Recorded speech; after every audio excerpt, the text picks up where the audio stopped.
Finding the hidden support. How stud finders work. Ever hung a heavy shelf or a TV and wondered what's behind that drywall? That's where the humble stud finder steps in, the unsung hero of home improvement and construction. Today, we'll explore what a stud finder does, how it works, where it came from, and a few fun facts you'll want to know. Let's jump in.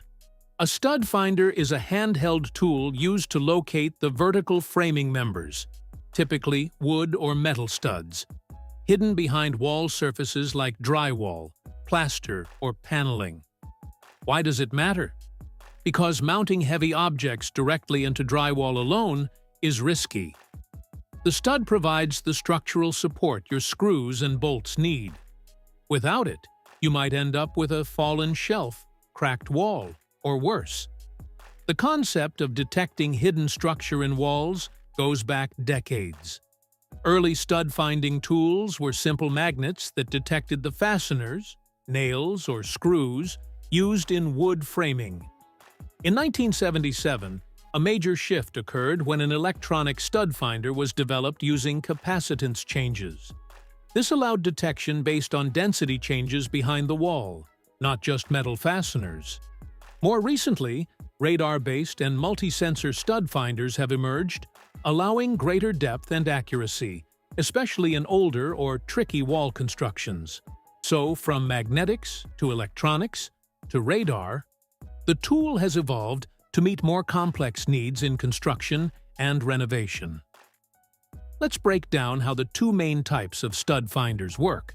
Magnetic stud finders. These rely on a strong magnet or magnetic sensor to detect nails or screws embedded in studs behind the wall. When the magnet is attracted, it beeps or signals. Simple and battery-free in many cases. Electronic, capacitive stud finders. These create or sense a small electric field or measure changes in capacitance. Drywall and empty cavity have one dielectric constant.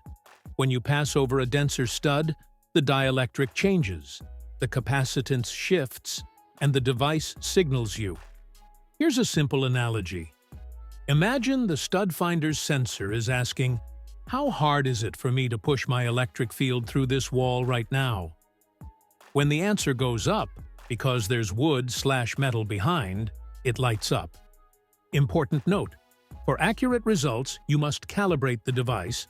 Many models require placing it on a known empty spot to zero it out, and sweep slowly and flat against the surface.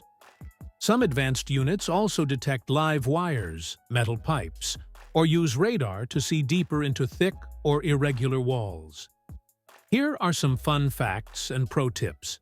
In many U.S. homes, studs are spaced 16 inches on center, meaning from the center of one stud to the center of the next. Once you find one, you can often estimate the next. Mr. Handyman. A common mistake: calibrating the stud finder over a stud. That means the device thinks the stud is normal wall and may miss marking it. Always start calibration on a blank wall area.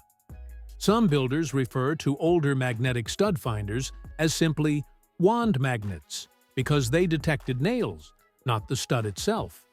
Radar and deep scan models can penetrate latex paint, thicker walls, or even textured surfaces like old plaster, lathe.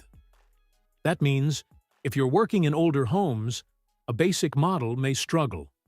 A stud finder can prevent serious damage, hitting wiring, plumbing, or drilling into nothing but drywall by mistake.